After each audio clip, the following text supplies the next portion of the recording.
All right, everybody, welcome back to the Family Movie Time podcast. Today, we're going to talk about a comedic science fiction movie. It's rated PG. It's from 1993, and it's called Coneheads. It's the Woo! SNL sketch comedy Coneheads that they made into an 87-minute feature film, and it's directed by Steve Barron, who you may know did the original live action Ninja Turtles movie, among other films, too. The film co stars Dan Aykroyd, Jane Curtin, Michelle Burke. We also have many appearances by stars from the 90s, such as David Spade, Chris Farley, Sinbad, Michael Richards, Phil Hartman, Adam Sandler, Jason Alexander, Drew Carey, Parker Posey, Ellen DeGeneres. And we even have Peter Murderers Row. John Lovitz.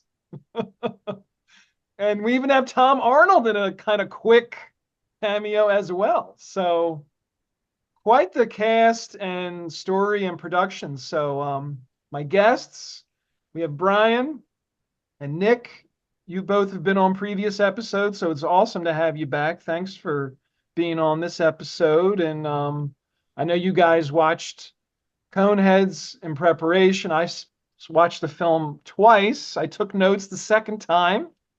Excellent. And first, I have the movie queued up. I'm hoping this works. I want to just play like the opening scene, and there is kind of a connection with Nick's wearing a Star Trek shirt.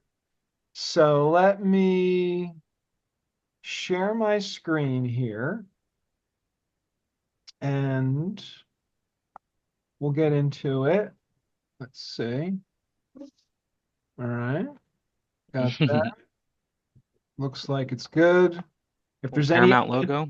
if there's any ads that pop up, forgive me. This is Coneheads. If you do want to see the movie, I should say it is currently available on YouTube for free with ads. If you have Hoopla Digital, if you know what Hoopla Digital is through your public library, you can actually watch it ad free. And Hoopla has a lot of gems for films. So check that out if you've never heard of it. If you haven't seen Coneheads, maybe pause this episode and come back to it another day. You'll probably appreciate it more. Maybe you've seen Coneheads when you were a kid or back in the Right. 90s. So I'm just gonna play it from the opening scene Yeah. here, and we'll get into it. Thanks everybody for tuning in. Thank you guys for being here. Yeah, yeah. Is Yeah. it worth mentioning that Coneheads just really basically is based on an SNL skit? Oh yeah, Does that help anything? I think that's good context. And the SNL skit, correct me if I'm wrong, it wasn't it from the 70s? I believe Mm, that sounds about right. It was the probably 70s. yeah. Yeah. Original cast. Yeah. We could So look this up, but first, second season. probably, yeah. Yeah, and this was about that time in the 90s where they were making like these adaptations of SNL like skits and bringing them to the big screen like Wayne's World. I believe was it Night at the Roxbury, was that one of them as well? Yeah, that's And like an early 2000s one. yep, Yeah. they were doing a lot of that. Like yeah, like it ended in 2000s or something like that with the Ladies Man with Tim Meadows. So yeah, this was definitely part of that whole renaissance, I guess, if you want to Oh call yeah. it that. Right. And it's interesting is that the era that it originated from is season two. So it starts with like the original era, but it's actually, in my opinion, one of the most perfect SNL films because it uses the cast from multiple generations of SNL performers because it was made in the 90s. Like with Nick said, with all the other, the Wayne's World. I'm assuming Wayne's World comes first and then they go, let's keep making SNL movies. I think Wayne 92. I know the Coneheads was 93 for a fact though. Yeah, Coneheads, I think, to this day remains the only PG SNL live action movie. which makes it a family. Makes it a little more. I mean, Wayne's World is PG-13, but it can be raunchy. It's a bit much at times. This one I feel like is a little bit dialed down with the raunch. It does get into discussions of like, intimacy and family dynamics and work stuff and weird situations. Yeah, And it's I think they were careful. There's a certain maybe gentleness with this one with some of the topics they explore. yeah, like it does actually carry a family theme throughout. So it really is actually a family film. Yeah, some good coming of age stuff at the end, especially with the cones. But Oh Yeah. yeah. but how does this start, Jeff? Oh How yeah. should we begin? Let's say.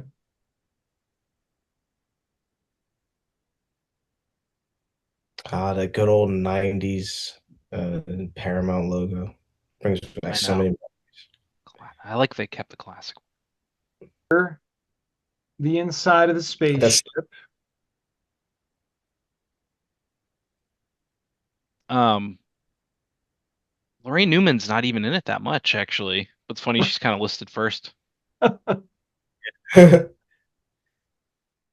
She plays the aunt, Oh yeah. Like how this is so like but close up the side of the guy's face and then the screens. Here you go. There it is. Yeah, the corn. I forget the episode's name is, but it's a classic one.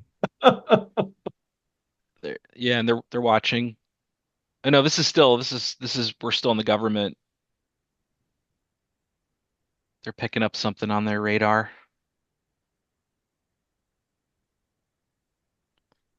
David Newman. David Newman. I think he did the score for The Phantom from 1996. Don't quote me on that, but Oh wow. no, The beginning of this too with the music, it does have this sort of quasi Spielberg sort of touch to it. I mean, I know that sounds a little ridiculous, but I almost did get a little bit of an ET kind of vibe. It's really well done. Yeah. Even like the matte, the the matte paintings and the spaceship design and stuff. It's not like cheap. It's not like sort of jokey. Um, we're gonna like this is gonna be silly and ridiculous. It's like actually like you could tell that people like Dan Aykroyd, at least, who is a Ghostbuster, he doesn't want to do some you know, half-assed. Oh, you got the New York skyline right there. yeah. Oh my goodness, the Twin Towers, the original World Trade Center. Wow. Yeah. Oh man. And I think we were kind of down in that area yesterday, but Yeah. Oh, it's such a great title card. Yeah. yeah. So co-written by Dan Aykroyd. Oh yeah. There you go. Lauren Michaels, of course.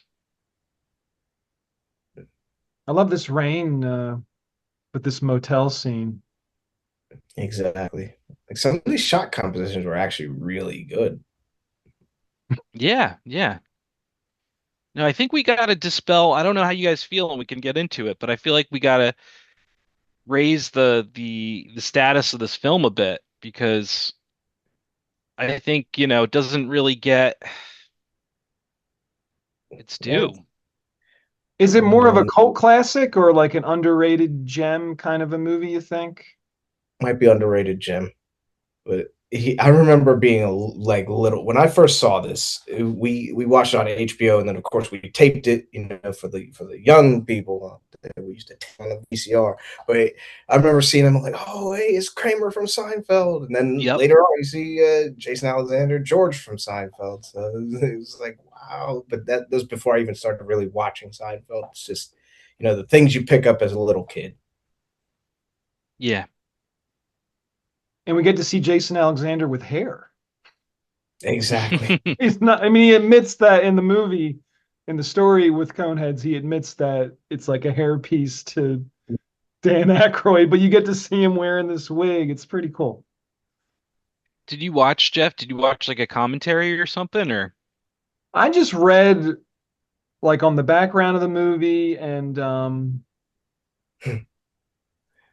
from people's reviews. I feel like the like user review world for this movie, people I think regard it pretty highly, like above average, I would say. Hmm. I've always thought that it was funny that she pays with all these coins from a Pepsi vending machine. Like, I don't think that's gonna go through, but okay. And I like the shoes right there, how they were glowing blue. This, So eh, they pretty much eat like everything. Is that kind of in the Conehead Yeah. world It's or eating physical toilet makeup? paper. It's kind that of was fun watching it in this like half speed. yeah, and that was an impressive effect of him with the toilet paper like that. I like that, but yeah, I don't know.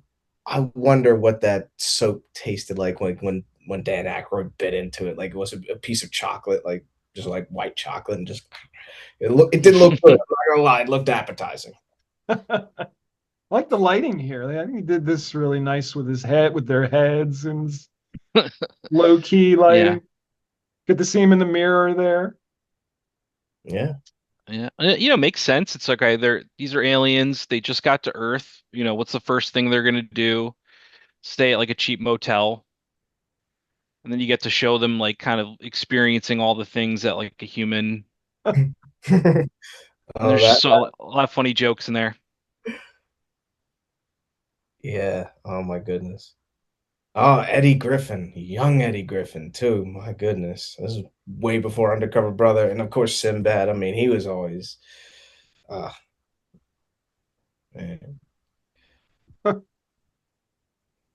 It's so man, much fun. It's like just seeing everyone so young and like early in their careers. Like this time in comedy, like was just so good. Like the early 90s. Yeah. Everyone's just like kind of fresh faced and hmm He found work pretty quick, right?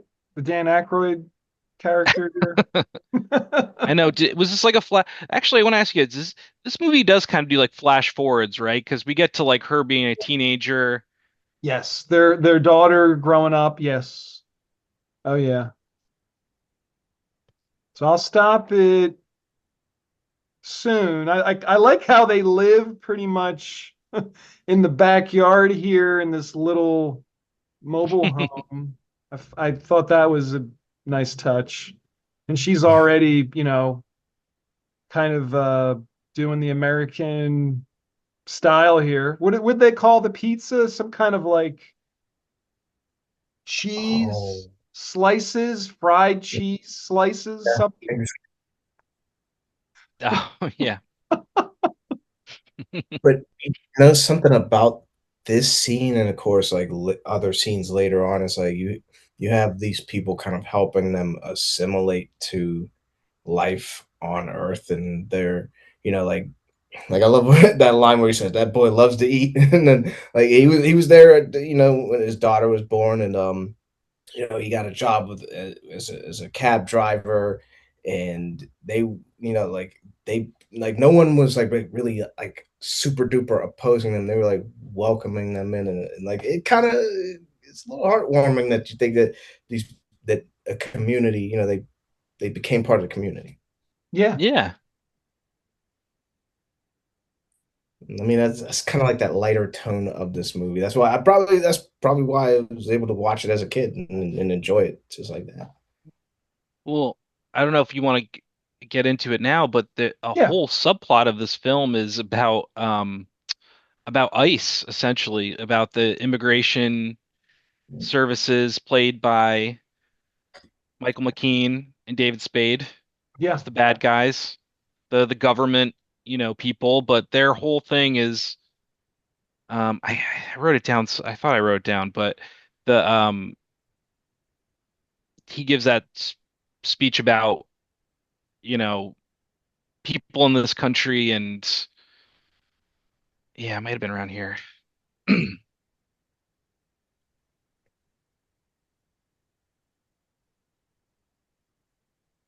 They use this kind of a shot like through a water tank, a fishbowl, or through some kind of containers I noticed throughout the movie. Sorry to interrupt you there, but No, yeah, I please. want to just say that. But yeah, these are the I want to two jump in. like customs worker guys. There's David Spade, of course. This guy, like, does he always play a bad guy? The guy on the right here in his movies, usually. Do you know Michael from Spinal Tap or Oh, Clue? I know he was in Laverne and Shirley as one of the friends. That was like back in the 70s.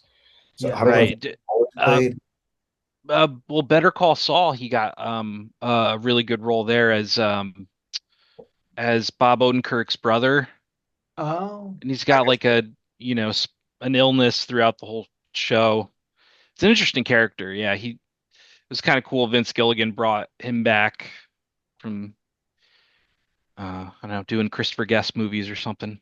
yeah. oh, Okay. And for my own little, my own little nerd self, I gotta mention he was Perry White in the show Smallville. oh, So Did not know that. yeah, like versatile yeah. actor. Before he Hmm. became the editor in chief of the Daily Planet, there's just one episode where he's basically an investigative reporter for some like little rag, and he's basically trying to expose Clark's powers. And then, of course, later on, he becomes Clark's boss. But that's just I have to Was mention that than Superman that was in Smallville? Michael McKean was in Smallville? season 3. No. Oh, Wow. I love this part. I was wondering because my mom was a dental hygienist. I always wonder what she thought of this part with the teeth and all that. This is a good part. John Lovitz.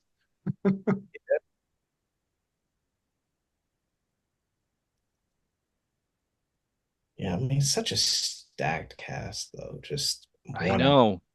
I One of the wonder things. because of Go ahead. oh, Yeah, go you ahead. got it. No, you got it. You got it. Oh, just I wonder if this was like everyone was excited to be in a Coneheads movie, or maybe it was just like they're an SNL cast member, so they're like, hey, they're making an SNL movie. May I get a funny role in that? yeah, or maybe they were just like, "Hey, listen, these are all our buddies. We're just gonna have a ball here." I don't know, but see the effects here, they really work too, and then I think obviously a prosthetic that's Yeah. insane. Nowadays they would just do with CGI, but like that's the thing about these movies from the 90s and even the 80s where you had actual prosthetics and they made it work. And I don't know, it's just something about that era. It's We're never ironic getting in it. a way that this is in the 90s and they didn't have the technology they have now, of course. However, they were still able to blend, like you said, the prosthetic stuff, digital effects at the time, whatever the best stuff in Hollywood was at that time. And it's a good mixture to create the world that they live in. And their conehead physiology stuff, of course.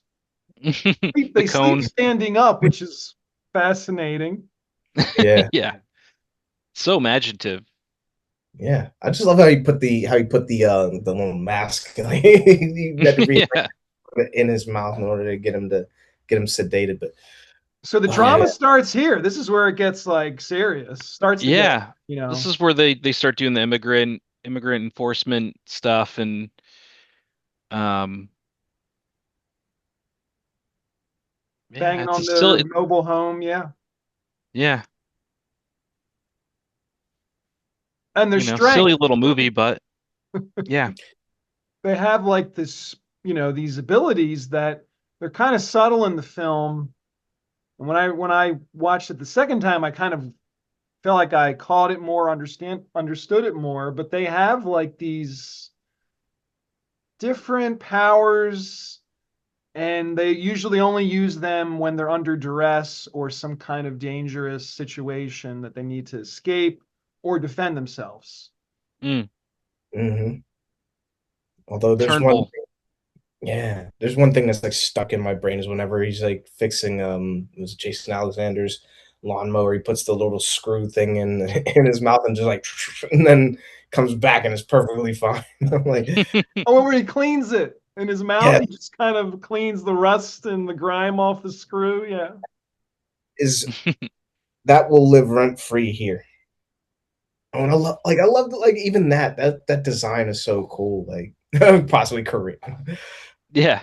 These little Y- It Jeff, do you remember? I mean, did Coneheads I was pretty young. I mean, Nick and I are, we were probably both 5 when this came out, but Yeah. was there like Coneheads t-shirts? Were there Coneheads? Do you remember that? I I don't think I saw it as a kid. I remember the SNL skit I saw over the years. I think they there was plans to do tie-ins with fast food and merch, but then somehow they canceled it at like the last minute. So they didn't actually It's a launch shame. any of that stuff, which maybe explains why like the box office for the movie it did not make as much from like compared to the budget. I think it was like $30 million budget and only made like 20 million at the box office, something like that. I do remember, and again, I'm dating myself here. Brian, you know this place, KB Toys. They literally had action figures. I remember They seeing had them. Of them, course, yeah. I walked past them looking for Batman and Ninja Turtles, but I remember distinctly seeing Oh Conehead wow. figures. If Nick says that, I trust him completely. Yeah. No, KB Toys was like heaven for us when we were kids. Oh, Toys R Us Yeah. and KB, the toy store in general. Oh yeah. Like even Kmart, the toy aisle. I But wonder, I'll just see if like what a Coneheads action figure on eBay now is. yeah, So they did make some merch then. Maybe it was some stuff with the fast food got canceled. yeah, that sounds about right. But that's such a perfect like disguise for him, that turban. And then like when he was picking up Drew Carey and he said the Grand Central Parkway, I'm like, yeah, yeah, that's now it's hitting, 'cause I'll Yeah. drive on that all the time. Yeah, you can get one in an original packaging for like $30 on eBay still, Oh. Oh wow. if you want. Oh, this part. Oh, is this the part? This is another part that's like just Yeah. tattooed on my brain. What's about to come? Yeah. Sorry, I was talking during the Drew Carey part, but that was a No, good it's all cameo right. too. I got Oh, it that's fine. subtitled, so You can see All on that, screen. And share yeah. his all that YouTube. money saved up. Oh, here it is. Oh, this is funny. Oh, what happened? Her water Our broke. water broke. Yeah, Flood. that's right. Yeah. Oh no, now we're getting to, yep.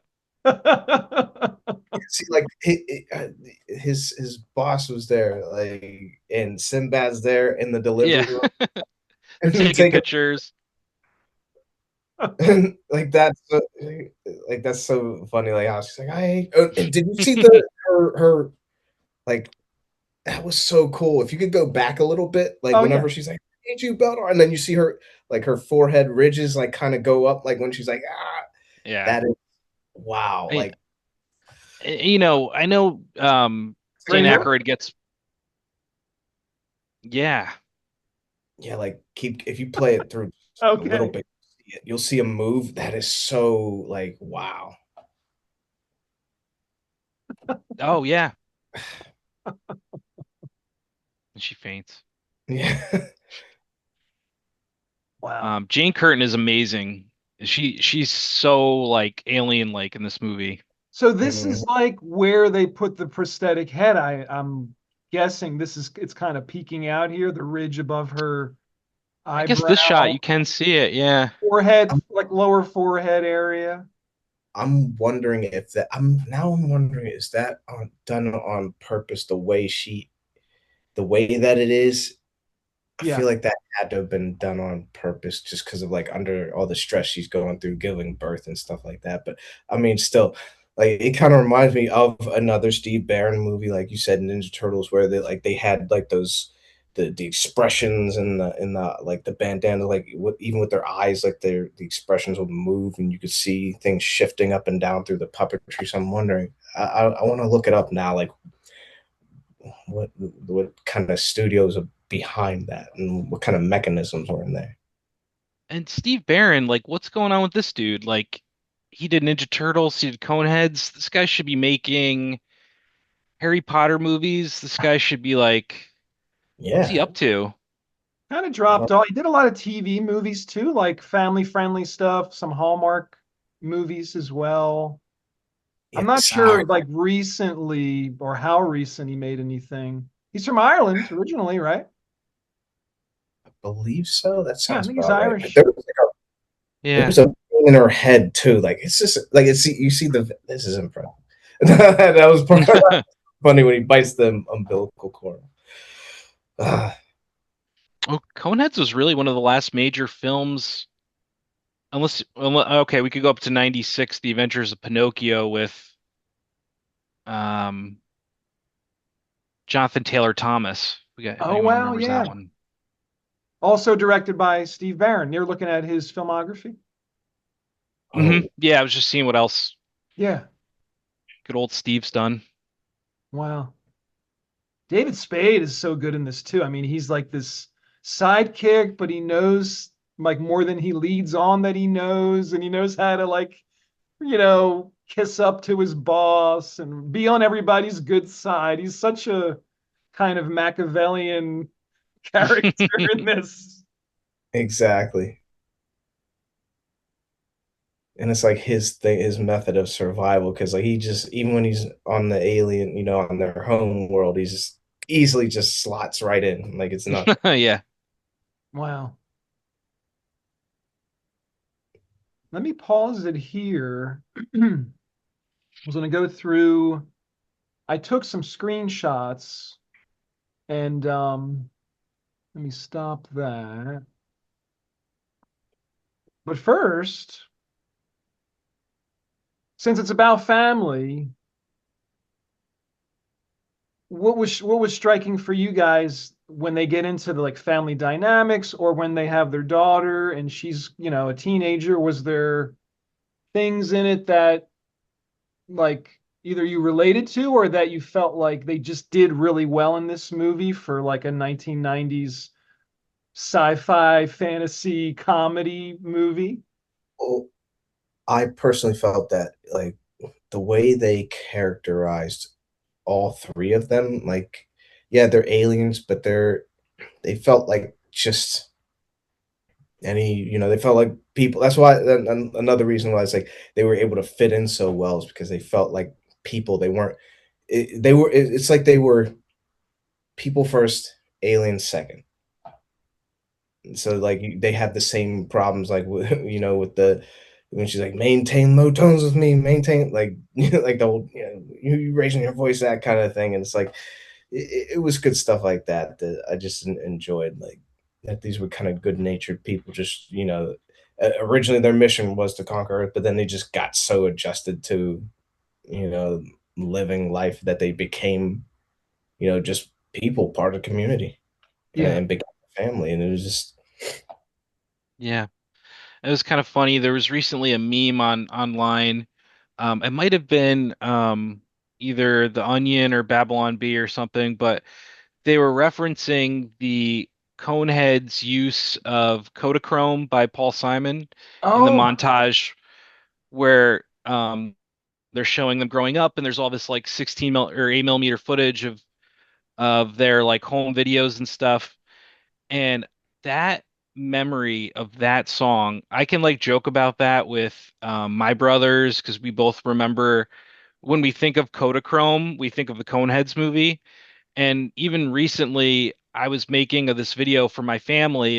It's my mother's birthday, but I had like all the old home video stuff assembled of like my brothers playing in the backyard, and like the only thing I could think of was Coneheads and Kodachrome, so I had to use Kodachrome, but it's really a Coneheads reference. Um, but I Wow. that was always like an icon. It's still great. I watched it the other day. I'm like, I love this scene so much. It's a good Yeah, song. That song is really catchy too. Great lyrics. Paul, yeah, yeah, yeah. that's probably the first Paul Simon song I've ever heard, and it was big in this movie. That's how I. Yeah. It's our introduction to, but I Yeah. mean, it makes sense, right? Paul Simon was friends with Lauren. He was on one of the first SNL episodes, or at least Wow. he was the turkey in the Thanksgiving episode. And he was Oh, in that music video with Chevy Chase, the "You Can Call Me Al" music video. Chevy Chase, Carrie Fisher, they get married. Supposedly Bill Murray and them. There's like a weird trying. I don't know. Getting off topic, but it's okay. One of the scenes, like when I think back watching this movie twice before we met today, there's a moment where they're getting ready for bed, the couple, Dan Aykroyd and his wife, Jane Curtin's character.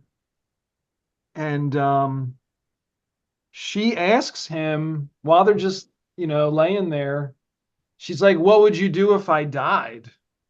And then he just kind of gives a very technical reason what he would like physically do with her body, like how he would prepare it. And she's like, "Well, are you happy with me?" Like she really like wants to know, like, do you still love me? Is this still working? I was like, wow, I don't see, these kind of conversations in movies these days. Like really, I don't know, there's like a sweetness and a certain consideration like those kind of moments. And it shows you the Coneheads like really they do love each other and there is this, love in the family and like they're trying to like raise a family and have a stable, environment. So it's like that was a really I really like that scene.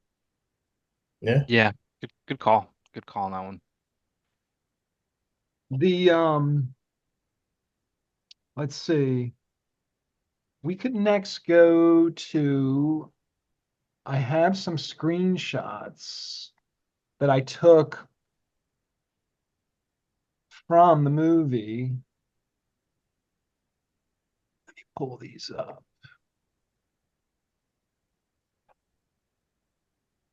We saw that one. I'm going to go to the ones.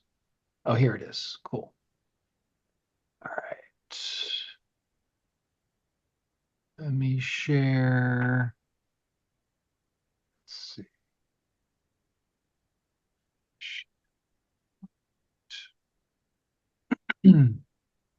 Okay. Almost there. All right.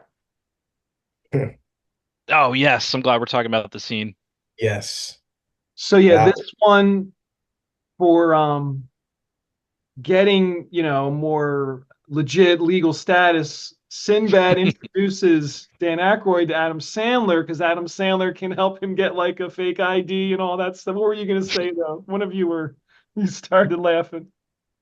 Yeah, their back and forth was so fun. Like, and now I'm like, I wonder, like, if I were to ever have to get a new identity, I'm just gonna rewatch this scene and see how it's done. He's like, Adam your name is Sandler really pulls off this like mafia kind of guy, like asking the right questions, like really kind of getting specific on the particulars and like making quizzing him. sure he knows he's understanding it. Yeah, yeah, Beldar is so intelligent that he's able to switch. That's why when they pretend to be French later, the cops try to trick him by talking to him in French, and he can just like switch over like really easily. Yeah, All right. But he's got a good plan. He's got Sinbad helping him. He's got a job. He's got a new identity. And the fact that it mainly takes place in New Jersey, I thought that I got a kick out of that. That was so next, Kodachrome, you just mentioned. Here's a good screenshot from the montage, the 8 millimeter home video So good. So montage. good. I love this scene so much. Yeah, that whole montage was so cool. The fact that they all cone-shaped helmets, that's like it's just like that attention to detail is so good. Yeah. I wish I could. I'll find the meme and I'll reference it Okay. to put. Oh, and by the way, Jeff, this reminds me of a movie that we all spoke about that I actually recently saw in a theater for its 60th anniversary. 60s Batman. Remember the Bat Oh Cycle yeah. sidecar and all this? Now I'm thinking about that, and now it's taking me back to when we were talking about that movie. So yeah. Whoa. But yeah, that was such a cool like just it's such a cool bike and such a cool like helmet and stuff like that. Like Yeah. It's so sweet and like it feels like a real home movie. Like, yeah, they take the time because, in movies you could just cut to like her being older or something, but they actually take the time to show the family, and kind of these sweet moments of them. I don't know, and the song is just so good. Oh yeah. yeah, and it's like Beldar, like you could tell that he really was a proud father. Yeah, Beldar was a great father. Yeah. So we Connie. see their daughter's now a teenager. And you mentioned the line, maintain low tones with me a little bit ago, right? Somebody mentioned that. That was Nick. Yeah. But then like she like the wife she laid out like a nice big spread like they how they do in like a bunch of movies and TV shows. They'll have like a big basically like a continental breakfast. It's like they don't really eat it all like that. I'm like, come on guys, just eat the but then he could consume all of it as we've seen before. Chris Farley Yeah. as a mechanic in this. Oh my God. I Mm. mean, right here, it's like the movie comes alive again. Just you have every couple of scenes, you have new people like injecting their like comedic genius, and then you get this great Chris Farley role like halfway through the movie, and you're like, oh my God, this movie couldn't get any better. And Jeff, do you want to point out who's in the background? Is it Parker Posey? Yeah, see the three. I We were talking about it a little earlier, but Michelle Burke on the left, who played Connie, was in Dazed and Confused. Richard Linklater's Dazed and Confused, with in the middle there, Parker Posey, and then on the right, Joey Lawrence Adams from Chasing Amy. Oh Yeah. wow. Were all three in Dazed and Confused. They must have just done Dazed and Confused because they were still like hanging out, and they're in this movie for like 2 seconds. I think Dazed and Confused came out the same year in '93. Yeah, Yeah. so this is like a quasi, I don't want to say a sequel to Dazed and Confused, but there's a spiritual connection between these films. Wow. Thanks for mentioning that. Yeah, it's so like they're in the background. This is such a quick scene. I missed like that. Yeah, they were back there. And then Yeah, and I Michelle's love, yeah, focus. But yeah, it's and I think they're walking too. Some of the other scenes from this day when they're shopping and they're walking down the sidewalk. yeah. I don't know if they get a line, but they're in like a couple of shots, and Yeah. um, but yeah, Michelle Burke was Mitch's brother, Mitch's older sister. At the end, she kisses is it Jeremy London. We don't have to talk about Dazed and Confused, but Yeah.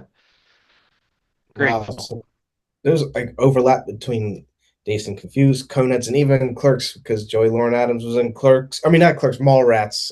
With Mallrats. Yeah. uh, was it Jeremy? Yeah. They There's were a brothers, twin brothers. yeah, Jeremy Oh, and Jason. Yeah. oh So there wow. was But I- some. but but I'm confused. I don't know if Jason London was Days Confused or if it was Jeremy London. Now I gotta yeah, but that's a movie. Actually, Get that's destroyed in the comments. Yeah, we're getting off topic here. But this was another Sorry. funny scene here too, like with the with the eggplant. Oh my god. Yeah, what was up? Why did she get freaked out with the eggplant? I didn't. I thought it was because I was always associated like it looked like like the shape of their heads, and it's just like it's just Yeah. that reaction. It's so weird. So we'll go to this one is like a very dramatic scene, and mom's talking to her daughter, and teenage angst kind of stuff is being discussed basically. Yeah, and that's like a mother and daughter. Like a mother can relate to a daughter more in a situation than I'm sure like a father could, because sometimes it's obviously fathers could talk to us about the man stuff and stuff, but then also something I always loved, and another thing that's burned into my brain was that like highlighter yellowish greenish, the tears on the pillow, if you see it there. That's always like, Oh Oh, wow. that's a good detail. I never noticed that. Huh. yeah, I was like, wow. Like it Interesting. stuck out to me. Wow. But yeah, that's another nice sweet moment between the two of them. And the lighting here, I think, is well done for a nighttime scene, having this serious conversation. She's crying. It fits Yeah. the mood. Back to the one of the like you said earlier, one of the relevant kind of themes in the movie that these days it's still a thing and as chaotic as ever. Um, these folks are trying to get to stay in the US basically, and then you got the agents over here telling them that I think he says something like, our economy, there's no place for you in our economy. It's some kind of a Yeah. line he gives It them. Yeah, it's so interesting too that oh, I'm sorry, Nick. no, I was just Um, gonna say, I'll say more relevant than ever. That's all. yeah, yeah, and that the scene doesn't really have to do plot wise with anything. It's just sort of like a little added commentary on top, but I don't think if you took the scene out, it wouldn't affect the Coneheads story at all, but they chose to film this for some reason, so they must have been making a point. Yeah. Yeah, This is, I think, another really funny, one of the best scenes, this one where she reads in like a magazine from the supermarket how to kind of spice up your marriage, your love life, how do you like basically seduce your husband or surprise him when he comes home kind of thing. And then she has the candles and he arrives. He already was, walked in the house, and then he finds her looking like what, Marie Antoinette basically on the couch. And there's something with, again, if you haven't seen this movie, you want to press pause and come back, because I want to say what she's holding, these like wreaths, have something to do with when they're, getting ready to be intimate. Those conehead wreaths have a certain a role in their, into their lovemaking, basically. I love the candles here. It's just, again, they really set the mood, and the lighting is like just right here. We have the costume was like a school event with the costume party, or maybe it's a Halloween party. I forget, but I thought, yeah, the costuming here is just with him being Abraham Lincoln, and Perfect she's cover. got the princess cone head thing going on. Um, yeah, that moves pretty quickly too. What would you say was like the second act or kind of the end of the second act? Because they show her being in school and he's trying to be, um, he's like doing a golf thing with his buddies, and then he's trying to win a golf trophy, and then they have this dance, but the government agents are getting closer, so they might have to leave Earth soon. Yeah. Yeah. And you have Abraham Lincoln for Aykroyd here in the scene. You get a little bit of his profile, and then you get to see his face here. Another really well like composed, you know, cinematography here. I just, this is quite elegant. Yeah,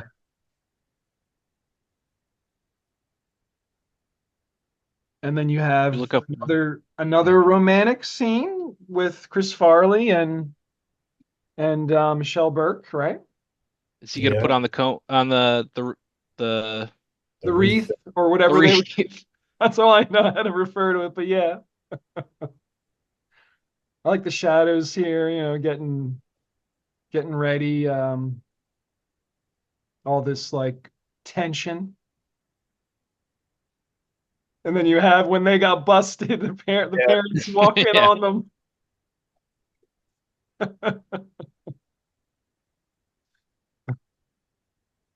Like the sweat on Farley's face, and Yeah, you can even see it on her on on the daughter's forehead as well too. yeah. That is so like the again like that the detail on these prosthetics is quite impressive even to this Um, day. Cinematographer Francis Kenny, also the DP of New Jack City. Oh wow, Oh, that Just fun movie, fact. well done. wow, That's not a family movie at all. yeah. Different, yeah, vibe. The spaceship coming back. So cool. Hmm. Yeah, but this was a This really good shot. this is Absolutely. very ET. Yeah. Yeah, or like Close Encounters kind of vibe as well. That's what I Um, I mean, I think there was a friendship there between Aykroyd and Spielberg, 'cause they did 1941 together. Oh, and he was in he briefly pops up in Indiana Jones and the Temple of Doom in the beginning. oh That's wow. right. Did Spielberg didn't produce Ghostbusters, did he? I No, don't think so. He was not involved in that. But that, that always feels so they kind of have some link in my mind too, maybe just because they're just such great classic 80 sci-fi movies. absolutely.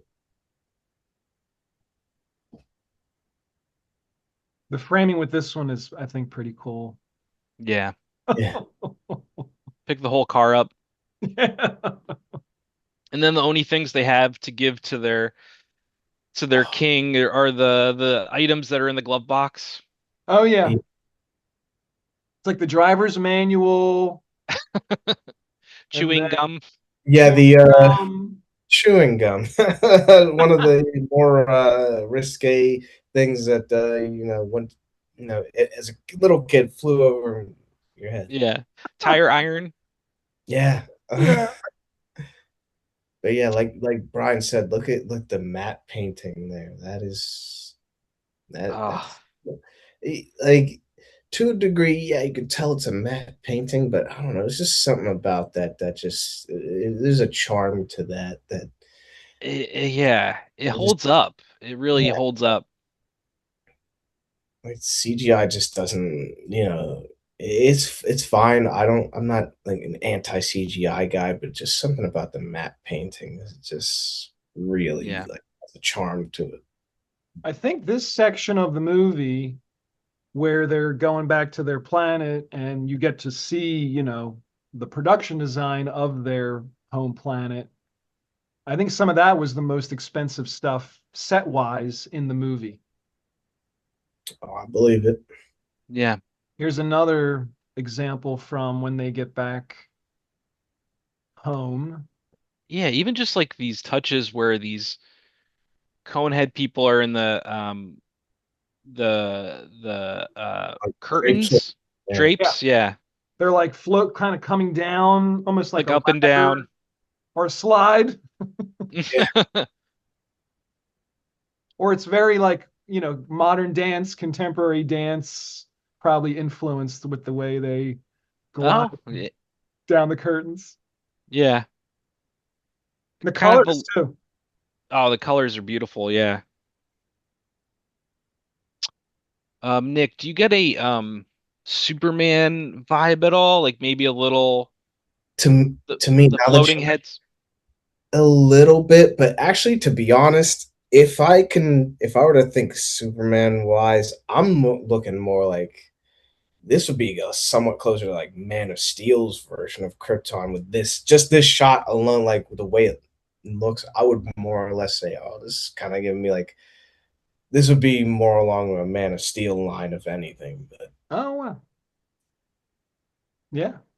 yeah, like with some of the structure, like around these like the columns, the pillars, you got these weird little details there. And again, it's like just set design and production design like that. Yeah. It- like that's what I like. That's what I loved. It's what, again, this was stuff that they were doing in the 90s, 80s with these big sets, and instead of just a bunch of green. Hmm. Um, okay. This might be a little, but I think I could kind of maybe wrap around to Yeah. Coneheads. But um, I was reading this book about 2001 Space Odyssey. Stanley Kubrick talked about how he struggled with at the end trying to show alien life, Hmm. which is kind of why he ends, a little more ambiguously with the Star Child. But he says he's like, I could not get my head around not doing little green men. That's just like, I couldn't.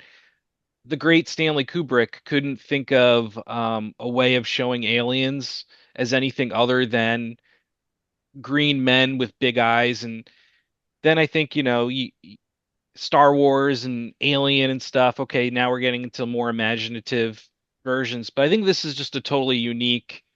The conehead species is like a totally unique way to do an alien story because most of the time we get scary monsters that look like they all kind of start look the same. Yeah, that's a good point. Like in the cantina in Star Wars, you have all these like otherworldly looking creatures or well beings. I guess you'd call them people. But this one, I feel like part of it, and hey, whatever. If Kubrick thought of aliens as little green men, that's fine too. But I see here that it's like you taking a human element, kind of making it relatable, but also like you're filtering these fantastical concepts through a human lens. Like they have a society, they have these customs and so on and so forth that we would be able to relate to. Yeah, So, I don't know. I mean, that's just my Yeah. take and how like whatever you believe about aliens, could they could be aliens who look just like us, like the Kryptonians in the DC universe, or they could look like the Coneheads, or they could look like the band from Star Wars, or they could look anything. But I just think that giving it that relatable human edge, so it's not like they're completely different, worked in this favor. Yeah. Nick, is there a Star Wars character like in the prequels who kind of looks like a conehead? Yes, and I think his name is Kiadi Mundi or something like that. And I remember he's a Jedi. He was on the council, He's got a and beard, but he's got yep, like a cone, almost a cone head, right? yeah, and yep, and he had the rank of master, unlike Anakin. But yeah, he unfortunately met his end during Order 66. No. But yes, I know exactly who you're talking about. I see him right now. I'm thinking of him right. Yeah, I don't know if we're giving coneheads too much credit, but we're, give credit where credit's due. They were ahead of their time. Well, did ILM work on Coneheads? You know, Hmm. ILM, George I'm Lucas. trying to tie this to Spielberg. I don't think or Lucas. I don't think they were involved, but I They're feel like involved. there's a. Well, isn't ILM a division of Lucasfilm? Oh, So sure. I mean, ILM did Terminator 2. Jurassic Park, and yeah, But, you know, they might have, maybe George Lucas peeked over at Coneheads and was like, yeah. you never know. I mean, with Ninja Turtles, they collabed with Henson Studios to do some of the creatures. I don't Yep. know if there's Henson stuff on this set either, but Hmm. That's a good question. Good I'm question. asking more questions than giving answers, which I know It's all maybe for right. a podcast is not the best. It's like you at home, please do your own research and tell Yeah, us in the comments. exactly. Oh man, but yeah, no, this uh, uh, Phil actually, I like. Hartman, right on the left here. Phil Hartman. Oh, yeah. Wow. I see. I to this day, I didn't recognize that. That's wow. Phil Hartman. He man, rest in peace. He was a funny guy. Yeah. And that's the Mercury Sable driver's Yeah, manual, car manual. One of his gifts. yeah. And he's so like genuine and passionate explaining these objects to most, people. It's like whatever, like, but he's so like proud that he brought these back, the way he presents it and describes it. So here's like he's like what the guy, the head honcho in charge person, what is like thrown here. It's almost has a kind of oh, not Mad Max, but some kind of Stargate it reminds me of right here with this chair. It's giving Sci-Fi Channel. These costumes, wow. Like Yeah, the costumes are really impressive, I think. In this whole scene here where they're having this big like meeting, conference, trial thing. like yeah, and like even their uniforms themselves. It's like to me, like my I mean, or the Oscars are right around the corner, but to me, I think that when it comes to costuming, the more imagination, the better. And even if a movie's not super duper well received, you just look at the artistry behind it. This should have been nominated for best costumes, and just like another Steve Barron movie that obviously didn't, but should have, the first Ninja Turtles. Those costumes. I mean, if we were to do an episode on Ninja Turtles, I go on and on about how like they look like you if you were to go into the subway nowadays, I feel like you'd see them.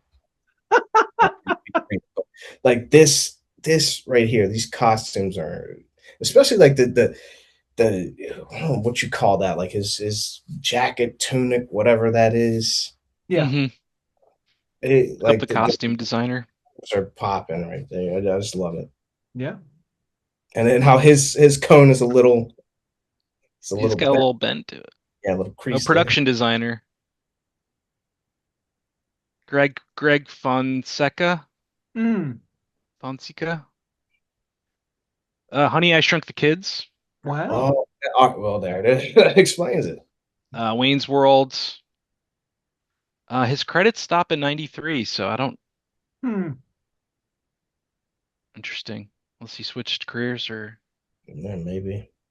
You get a little more costumes here with the people in the crowd here and the wife and daughter. Yeah. Get to see an older cone head behind them. Yeah. Oh, is that Lorraine Newman right there? Elderly cone head. They're like our seats are much better this time. This is like a cool cosmic kind of Yeah, the Oh shot. yeah. texture little moment. That's why I took a screenshot of this one too. The scope of it, the looking down into the that is like I remember that from a kid, that kind of that image sticking with me. Yeah, You know, just feels very classic sci-fi. that glow. Absolutely. They got a Narful the Gark. Yeah. I can't say it.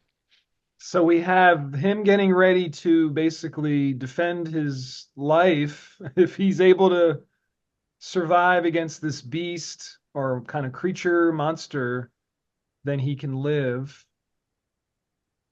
And you get more costume, a little more variation back here with these like dresses and Oh the yeah, Mm. collars.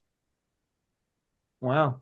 exactly. It's kind of, you know what? It kind of reminds me a little bit of the last Shatner Star Trek movie, Star Trek 6: The Undiscovered Country, with a Oh, lot of these alien beings and some of the, I don't know why, like, because they came around.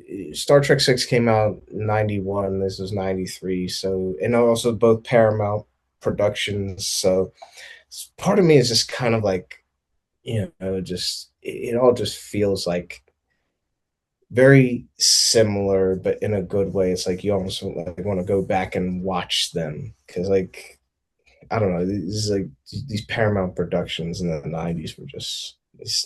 I don't know what they were doing back then. But they were just on another level doing their stuff. I like too. You can see this like cave tunnel behind them. Yeah, that's what I'm saying. Like these sets were incredible. Like that's what I'm saying. Like they should have been nominated for some technical stuff. Yeah. Yeah. I'm No Oscar love.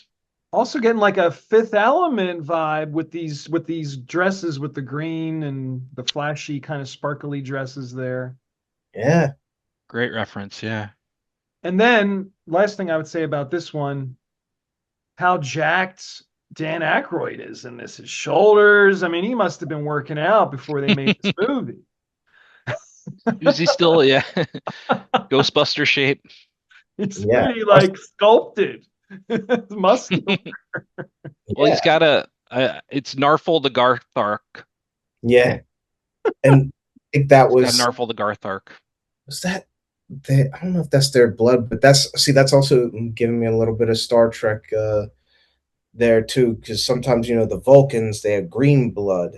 Right. Mm. I'd see like in an episode Spock has a cut and there's some green there. That's another thing I love about like when they do alien beings and they do them like even if they're humanoid, they do them a little differently by giving them like maybe green or blue blood or the tear like yellow tear Um, or anything like that. It's Yeah. cool if they have like if it's basically they look like us and they have blood like us, but I also like it when they're different, a little different. So it's those little things about that.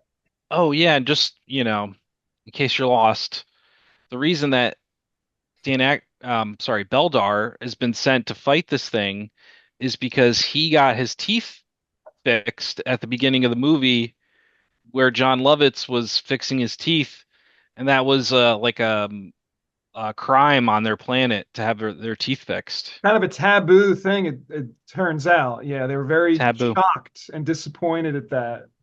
So he Yeah, was almost safe, and then like that thing like that part came back around, and then his golfing also came back around and played a point.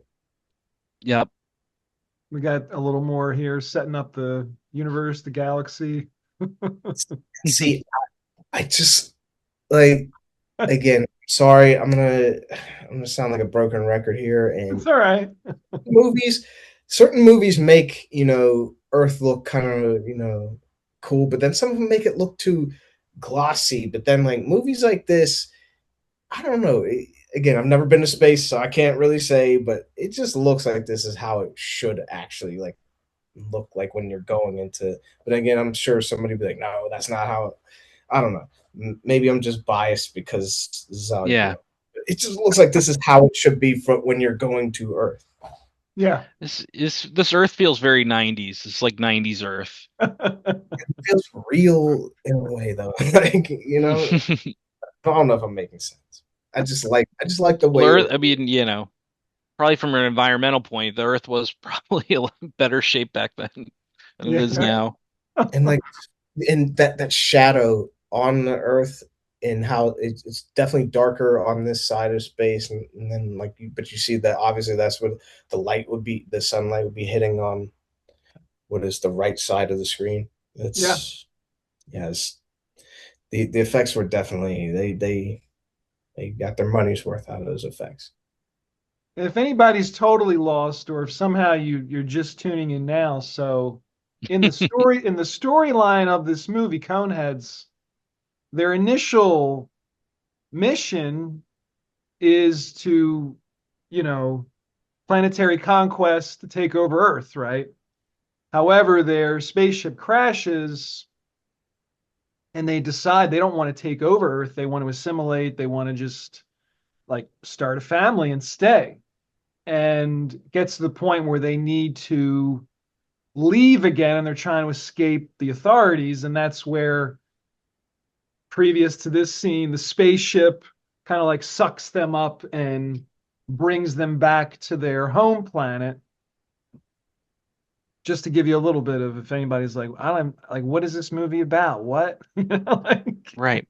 Well, they had he had some kind of mission that Beldar was trying to accomplish, and then yeah, at the end of the film, when he does Narfle the Garth arc, they celebrate him and they say, "What do you want to do?" And he's like, "I want to go back to Earth." And that was just really for his daughter, so that she could, keep living, her life on Earth. And he yes, wanted to make his daughter happy at the end. And I love that part where they're on the ship going back to Earth, and then like she gives him that look like she doesn't approve of him leading their forces to conquer Earth, and he gives a look that like we know okay something's about to go down, and you know he basically is like, oh yeah, like the hostile forces, they're gonna hit us, and then they destroy their ship while they're Hmm. safe on the ground, so that like the other ships flee, and they're like, oh, we can't do this. But again, he does it like Brian said for her, and yeah. that's that again. The father's love. That's what I'm saying. Like he was actually a good father.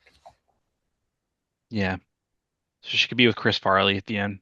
Yeah, I like how cleaned up Chris is in this scene. He's not all sweaty or disheveled. No. And again, costume design, her dress is beautiful. Like, Hmm. wow. She she's so interesting too because I remember her so well from this film and from Days Confused, and then I really don't know many other films she did after this. Hmm. She's still Let's see. working. I could just look these things up. I think yeah. that's the last one I had for the screenshots. How are we doing Nice, good job. on time? We're a little bit over? Oh, one thing we didn't mention. Go for it, Actually, yeah. two things that are stuck in my brain from constant watching and rewatching when we taped it is the one scene where she's at the swim meet, and she like does that nice dive, and like she just goes right in the water smooth, no splash and anything like that.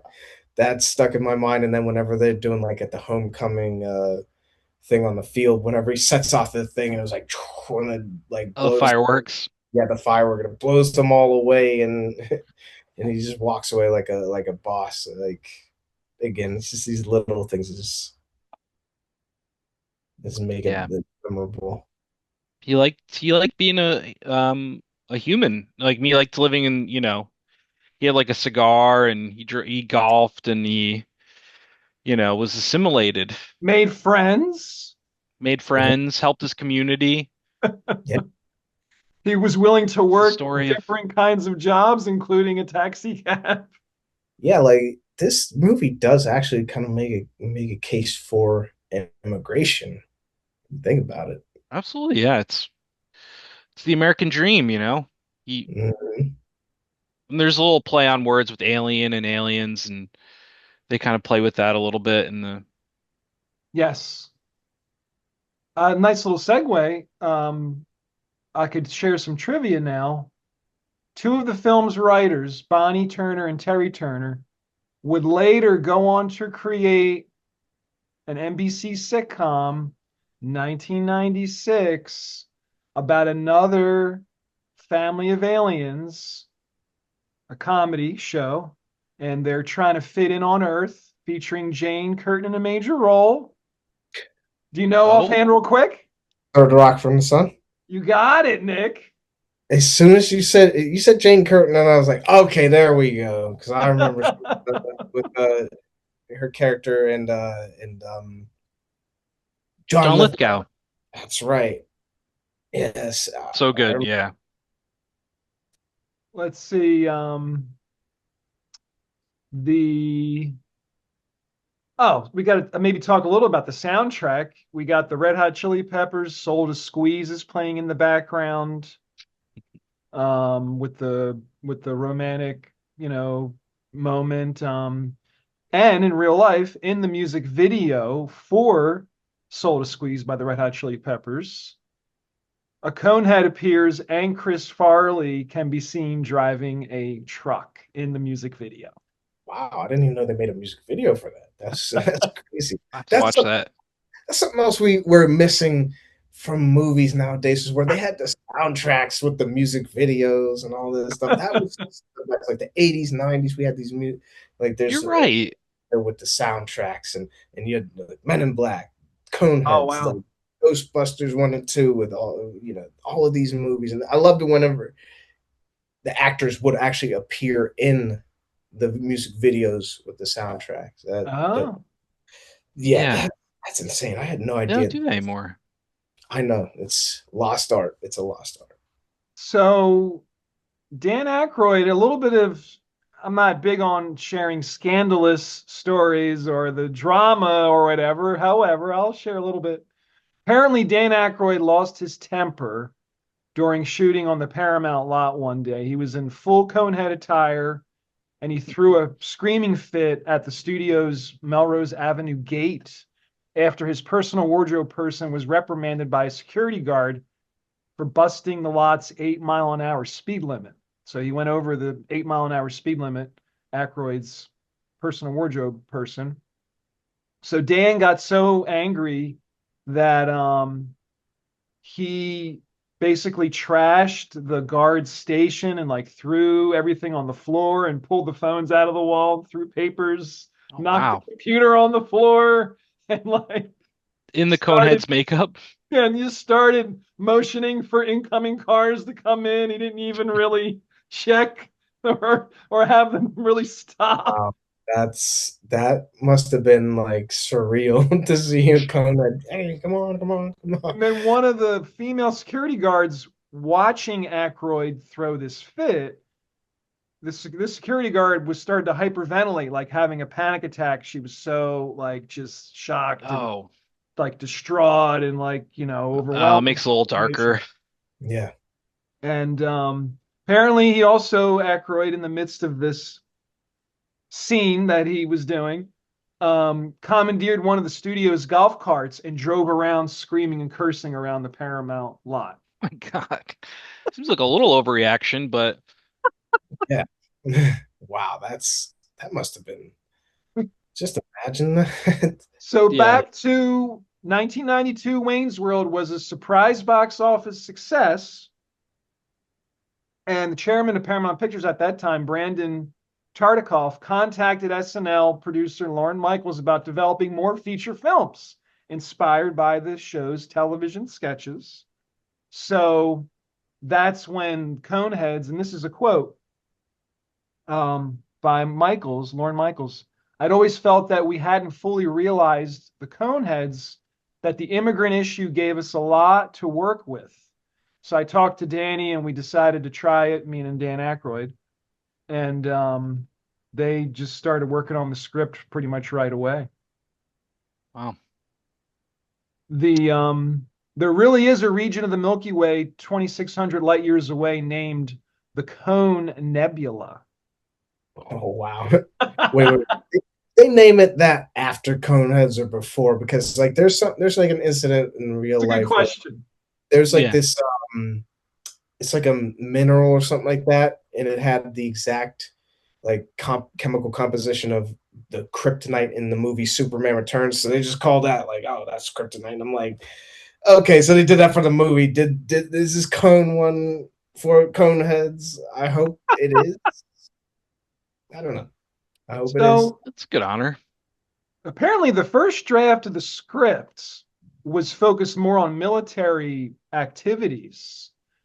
And essentially, like there was a scene where they get caught explaining how the National Guard shot the Conehead spaceship over Lake Michigan and how the Air Force started looking for them. But Lorne Michaels wanted the movie to be more about assimilation, like we've been talking about, especially about the daughter and Connie going to high school, Beldar railing against the blunt skulls. So the script was changed to reflect the themes of immigration and suburban life, and they actually got some help by the Wayne's World writers from Bonnie and Terry Turner, and that helped them especially flesh out the suburban parts of the Coneheads movie too, having the Wayne's World suburban stuff already with the comedy. And I would say I, satire too. There's definitely like a thread of satire in this movie. But you had something, Nick. Go ahead. Yeah. I was just gonna say, I think that was a good choice to focus more on the assimilation and the family stuff. That just, I don't know, because it just made it a more fun, breezy kind of movie. I think Yeah. that would have brought it down a little bit, like making it a little more about the military and stuff. And you were right. Michelle Burke, who plays as Connie in the movie, is friends with Parker Posey, Stephanie, Joey Lauren Adams, Christina in the movie, and they were all friends in Days of Confused, 1993, as well. So yeah. Love it. Love it. Um, just seeing if there's anything else. What you were saying to Nick about Dan Aykroyd, because I feel like he's really passionate about a lot of these topics and stuff. And I think when they were originally doing Ghostbusters, I know this isn't about Ghostbusters, but um, Dan wanted to make it a little overly technical and complex, and then somebody had to like, walk him back from that to make it like, all right, we're gonna make it a little lighter hearted. So I think like Dan probably wanted to, really make it sci-fi in a legitimate way. It was, and they probably had to like balance that a little bit more.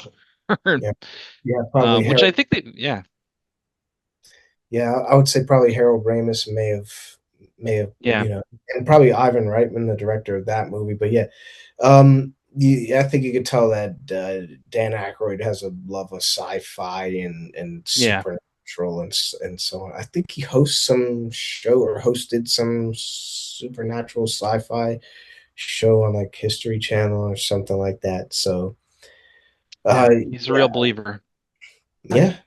I mean, the fact that he wrote, Coneheads, wrote Ghostbusters, he's just a prolific guy, and I don't know, go kind of now that I think about it, him getting upset, all right, throwing a tantrum like that is maybe uncalled for, but it seems like he was kind of coming to his personal wardrobe, costumer's defense. And, again, bad look, but at the same time, it's like maybe he was defending a friend or something like that. But, he seems like an interesting guy.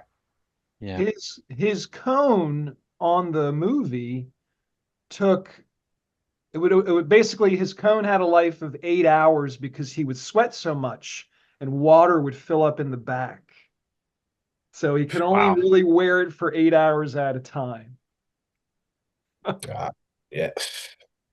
I can relate to that. So and then of course, yeah, being in that makeup would probably, you kind of cause you to get a little bit short with people. So Yeah. I understand. Like I have a little bit of grace for, an incident that happened like 3 decades ago. So Oh yeah. Yeah. A No one few wants to more. cancel Dan, just have a crazy story. A few more tidbits, trivia kind of stuff. The opening scene that we looked at, it's actually styled on the opening scene and the music from The Day the Earth Stood Still in 1951. I did not know. They were Oh, inspired by that. Although it's never mentioned in the movie, Connie's name is short for Constellation.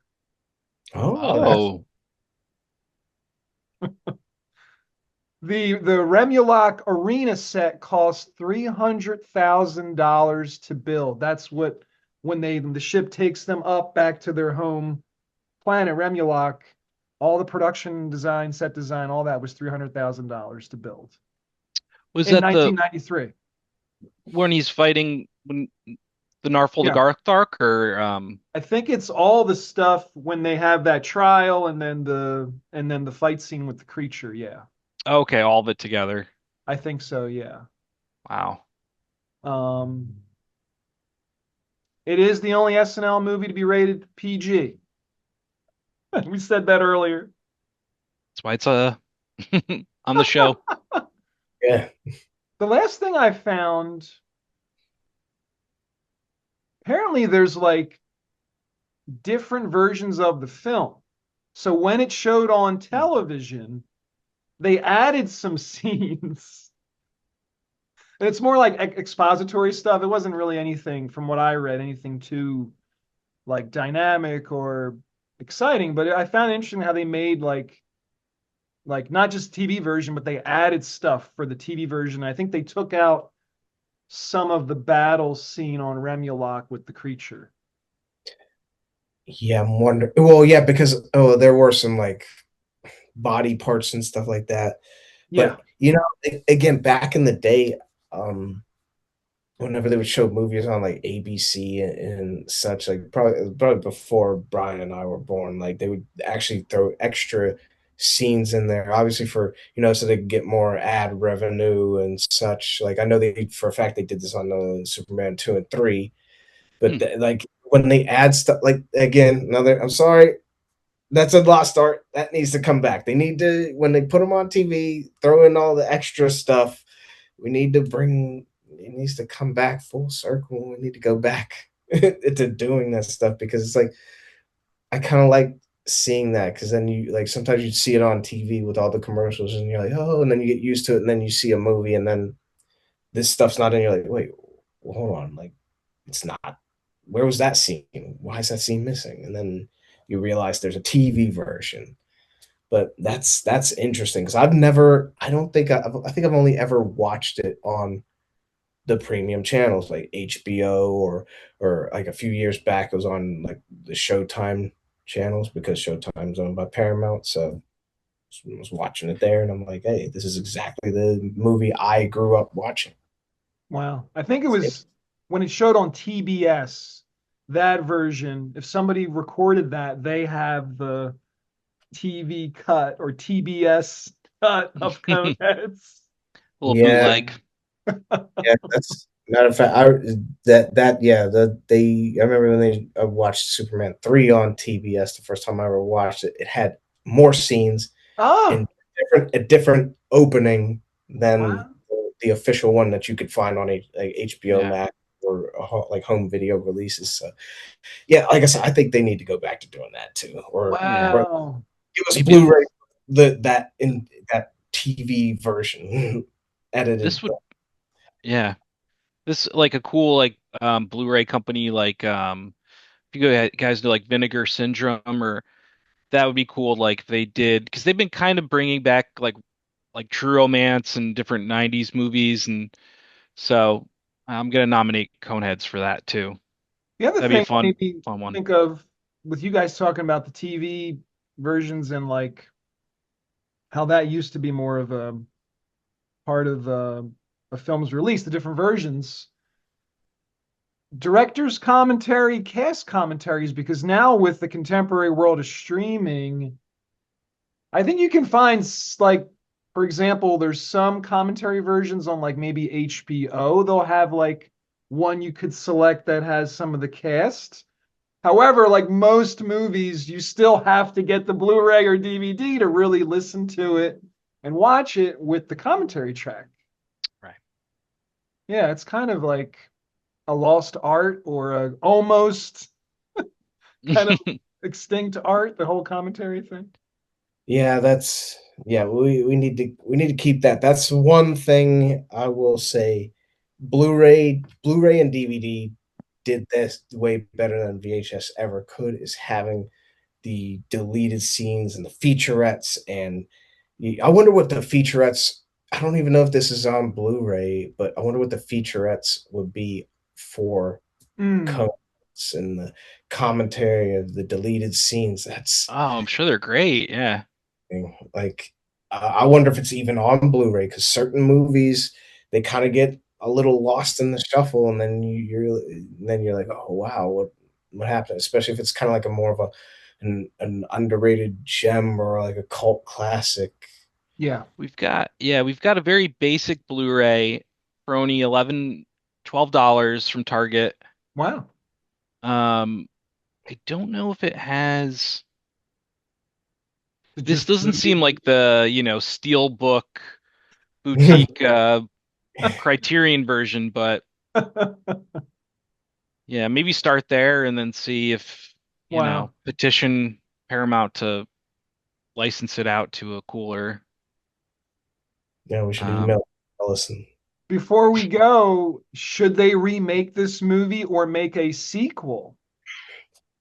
If anything, just make like a if they had to make a legacy sequel. I don't think a remake is necessary. Like, in my opinion, remakes, unless a movie is really, really bad, or it's really, really, like, we're talking about like Scarface from like the 1930s, compared to the 1983 movie, where it's like a different ethnicity and a different time period and even a different illicit substance. But with Coneheads, it's more of a, even though again this is like 33 years ago, it's not that much has changed. Especially again, this movie does have a relevancy with what's going on now with ICE, so that it's not that much of an age gap. So make it a, if they would do that, make a sequel, like have Beldar and Jane Curtin be, grandparents. Connie, she's with somebody else because unfortunately Chris Farley is no longer with us. Yeah, bring back Connie's actress, and then bring, obviously Adam Sandler's still around, like Sinbad's still alive, although he's in a little worse shape.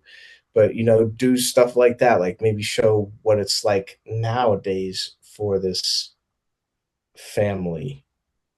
feel like they'll put some younger actor in it just as like sell the project.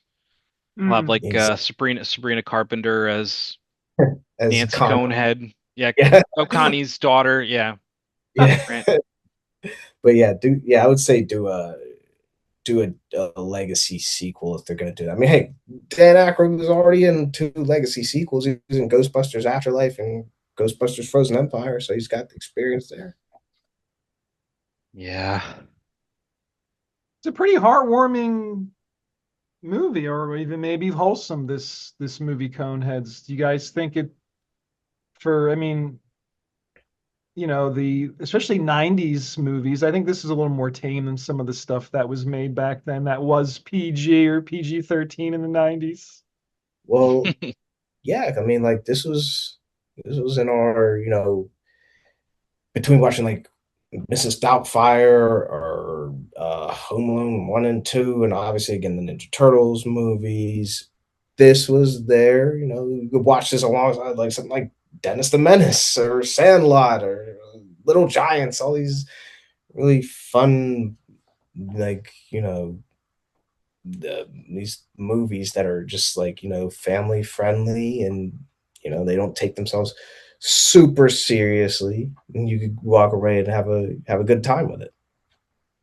And I will admit, it seems like from doing the podcast, all the episodes, you guys have been on multiple episodes. It seems like the '90s was like the golden era of live action family friendly movies, it seems. Yeah. Listen, like I said, with that and I was just thinking of it. It just popped Rookie of the Year. Like I said, it was Yes. I think like the like from like 1990 to like 95 ish. We had like a really good run of like kids movies that like they just left an impression there. Maybe the economy too of the 90s. People were able to go to the movie theater more and The just see Clinton era. stuff more frequently, consistently. Yeah,